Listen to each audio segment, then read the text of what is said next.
हाय दोस्तों, आराध्या क्लासेस में आपका स्वागत है। आज का टॉपिक जो है हमारा वो है भारत के नियंत्रक तथा महालेखा परीक्षक। भारत के नियंत्रक तथा महालेखा परीक्षक जिन्हें शार्ट में कैग कहा जाता है, controller and auditor general of India. Controller and auditor general of India, short में इन्हें कैग कहा जाता है। देखिए, कैग से संबंधित जो है 3 से 4 प्रश्न जो है प्रमुख रूप से बनते हैं कि यह भारतीय संविधान के किस अनुच्छेद से आता है, इसका क्या कार्य होता है और यह कितने समय के लिए चुना जाता है तथा ये किन किन समितियों के लिए महत्वपूर्ण होता है। ठीक है, तो आइए शुरू करते हैं और इससे संबंधित देखते हैं। देखिए, भारत का नियंत्रक तथा महालेखा परीक्षक कैग संभवतः भारत के संविधान का सबसे महत्वपूर्ण अधिकारी है। ठीक है, कैग जो है भारतीय संविधान का एक महत्वपूर्ण अधिकारी माना गया है। वह ऐसा व्यक्ति है जो यह देखता है कि संसद द्वारा अनुमन्य खर्चों की सीमा से अधिक खर्च न होने पाए या संसद द्वारा विनियोग अधिनियम निर्धारित मदों में ही धन खर्च किया जाए। यानी ये इसका प्रमुख कार्य क्या होता है? इसका प्रमुख कार्य होता है कि धन की अधिक खर्च न हो। ठीक है, धन जो है निर्धारित मदों में ही खर्च हो। ठीक, आगे देखते हैं। भारत का नियंत्रक तथा महालेखा परीक्षक जो कैग है, controller and auditor general of India, यह भारत के संविधान के तहत एक स्वतंत्र प्राधिकरण है। यह एक स्वतंत्र संस्था के बतौर जो है काम करता है। ठीक है, यह भारतीय लेखा परीक्षा और लेखा विभाग, यह भारतीय लेखा परीक्षा ये विभाग के रूप में होते हैं। भारतीय लेखा परीक्षा और भारतीय लेखा विभाग का प्रमुख और सार्वजनिक क्षेत्र का प्रमुख संरक्षक होता है। यह भारतीय लेखा परीक्षा और भारतीय लेखा विभाग का प्रमुख और सार्वजनिक क्षेत्र का संरक्षक होता है।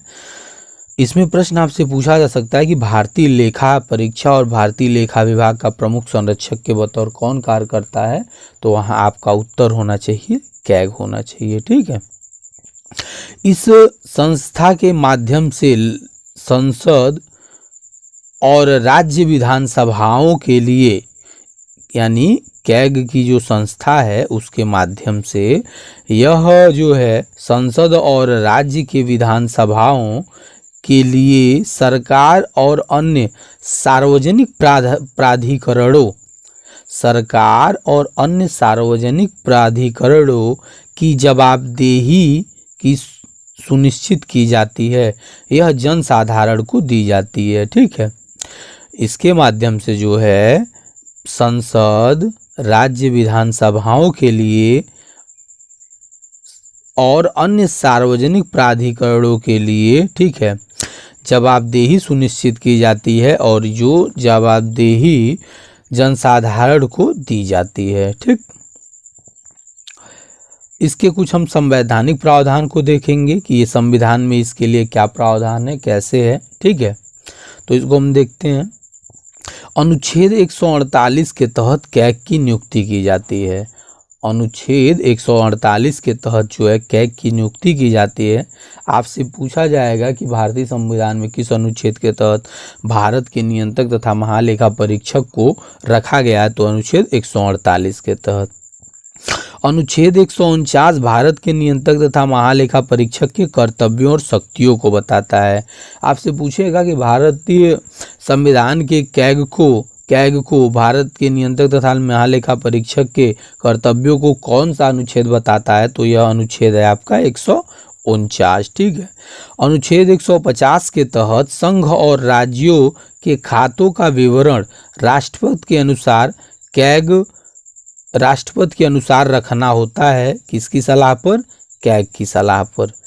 ठीक है, 150 के तहत संघ और राज्यों के खातों का विवरण राष्ट्रपति के अनुसार रखना होगा कैग की सलाह पर। वहीं आपका 151 है, अनुच्छेद 151 कहता है कि संघ के खातों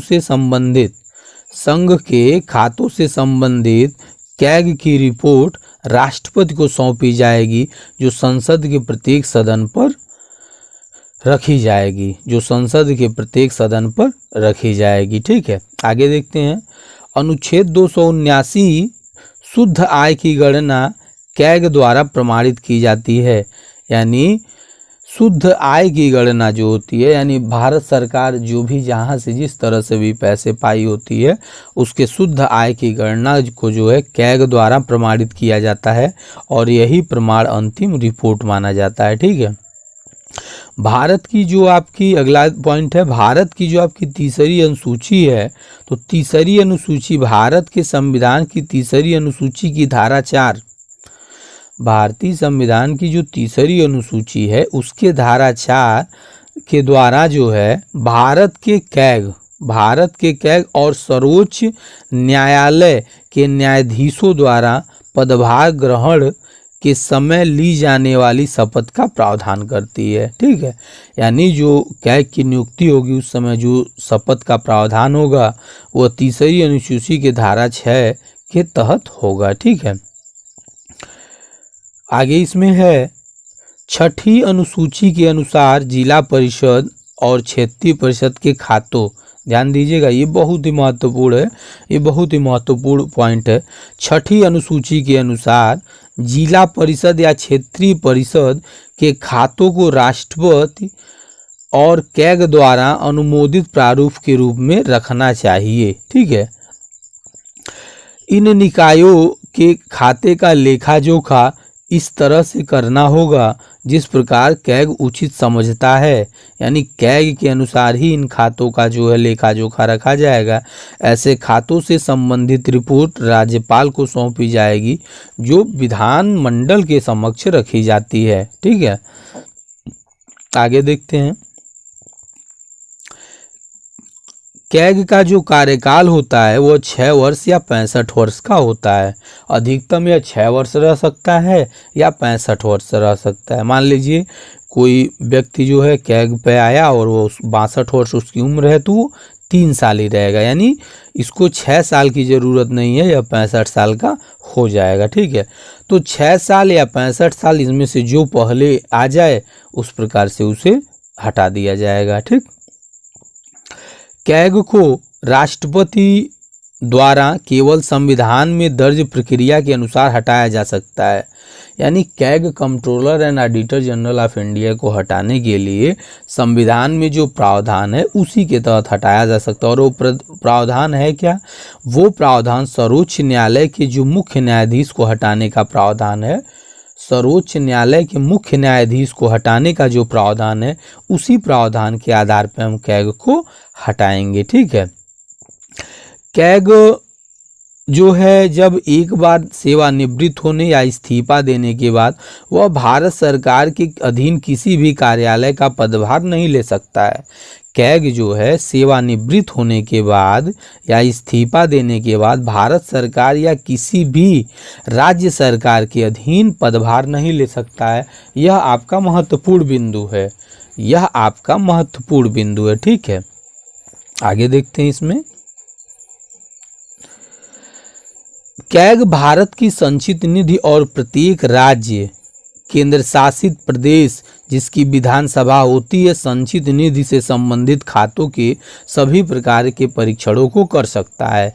यानी कैग जो है यह जो है केंद्र सरकार के कार्यों को देखता ही है, साथ ही प्रत्येक राज्य और केंद्र शासित राज्यों जहाँ पर विधानसभा है वहाँ के संचित निधि से संबंधित भी खर्चों का परीक्षण करता है। ठीक है, भारत की आकस्मिक निधि जो है, भारत की आकस्मिक निधि और भारत के सार्वजनिक खाते के साथ साथ, ठीक है, भारत की आकस्मिक निधि जो होती है आपकी और जो उसके सार्वजनिक खाते हैं, साथ साथ प्रत्येक राज्य की आकस्मिक और सार्वजनिक खातों का भी परीक्षण वो कर सकता है। ठीक है, आगे देखते हैं। केंद्र सरकार और राज्य सरकार के किसी भी विभाग, केंद्र सरकार और राज्य सरकार के किसी भी विभाग के सभी ट्रेडिंग विनिर्माणों लाभ हानि के खातों के बैलेंस शीट के अतिरिक्त खातों को ऑडिट करता है। ठीक है, ये इसके लिए भी आता है।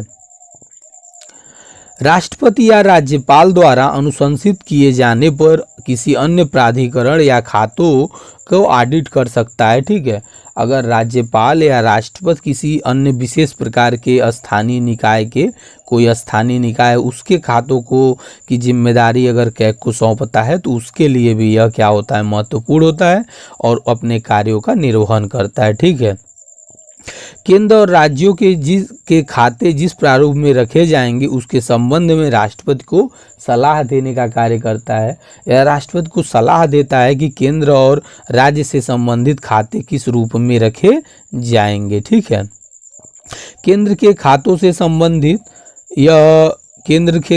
संबंधित अपनी ऑडिट रिपोर्ट राष्ट्रपति को सौंपता है। केंद्र के खातों से संबंधित या खातों का जो लेखा जोखा रखता है उसको या राष्ट्रपति को सौंपता है, जो संसद के दोनों पटलों पर रखी जा सकती हैं। यानी केंद्र के खातों से संबंधित जो रिपोर्ट है वह राष्ट्रपति को दिया जाता है और राष्ट्रपति को यह रिपोर्ट जो दिया जाता है यह संसद के दोनों सदन लोकसभा या राज्यसभा में इसको जो है रखा जा सकता है। ठीक है, संसद की लोक लेखा समिति एक समिति होती है, लोक लेखा समिति। तो लोक लेखा समिति के मार्गदर्शक और मित्र और सलाहकार के रूप में भी यह कार्य करता है। संसद की जो लोक लेखा समिति होती है उसके मार्गदर्शक, मित्र और सलाहकार के रूप में भी यह कार्य करता है। ठीक है, यानी लोक लेखा समिति को कोई महत्वपूर्ण जरूरत है तो वह जो है उसके लिए भी कार्य करेगा। ठीक, तो इसमें कुछ महत्वपूर्ण प्रश्न हैं आपके कि जो है यह कितने वर्ष के लिए होता है, किस तरह से हटाया जाता है, तो जो आपको इसमें बता दिया गया है। ठीक है, तो उम्मीद करते हैं यह आपको अच्छा लगे। और इसमें जो सबसे महत्वपूर्ण पॉइंट है कि वर्तमान में कैग के पद पर कौन है, वर्तमान में कैग के पद पर हैं कौन है, तो आपके राजीव महर्षि जो हैं वर्तमान में CAG controller and auditor general of India का पदभार संभाले हुए हैं। ठीक है, ओके, थैंक यू।